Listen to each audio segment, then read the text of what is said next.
अजितदादा पवार साहेब. अजितदादा, तुझ्याबद्दल काय लिहू? दादा, तू 26 जानेवारीला शेवटचा झेंडा फडकून गेला. 26 जानेवारीला तुझा शेवटचा दिवस साजरा झाला. तुझे काय होणार ते माहीत नाही तुला. 28 तारखेला अचानक निघून गेला.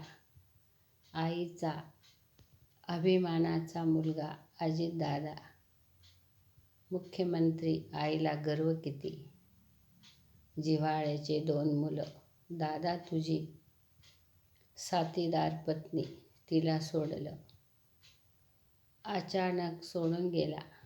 दादा, तुला शेवट गावाचा अभिमान म्हणून गेला तो विमानात. नाही गाडी बंगला नाही तुझ्या संगतीला. जिवंतपणी वेदना झाल्या दादा तुला. जिवंतपणी वेदना झाल्या दादा तुला. मुख्यमंत्री झाला आनंद कुटुंबाला. गाडी बंगला पैसा वैभव खुर्ची सोडले सारा. तू दुसऱ्याचं पांघरून शेवटी अंगावर. दुसऱ्याचं पांघरून शेवटी अंगावर. गादी दुट्टा येशीत झोपून. बारामतीच्या जंगलात सोडला प्राण. कसा काळ बसला होता वाटेवर.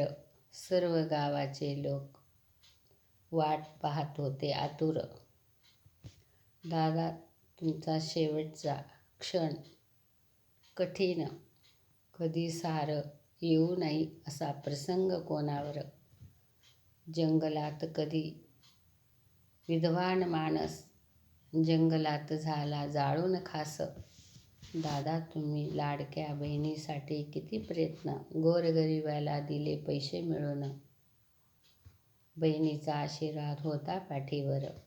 पण शेवटी टाक मारलेला असतो कपाळावर.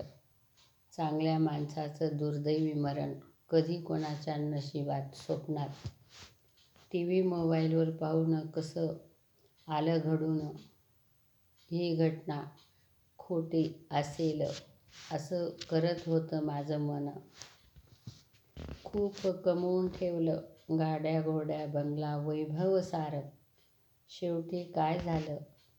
बरोबर चिंधी नाही अंगावर. बरोबर चिंधी नाही अंगावर. दादा, तुम्ही जग सोडलं घरदार. तुम्ही जगात नाही पण नाव असेल अमर. नाव असेल अमर. चांगला विचार केला तर अंगावर येतात शहार. कसा करावा मरणाचा विचार. कसा करावा मरणाचा विचार. दादा, तुमचे कुटुंब कसं कुठे शोधणार. दादा, तुमचे कुटुंब तुम्हाला कुठे शोधणार. दादांची खुर्ची रिकामी आता दिसणार. दादांची खुर्ची रिकामी आता दिसणार.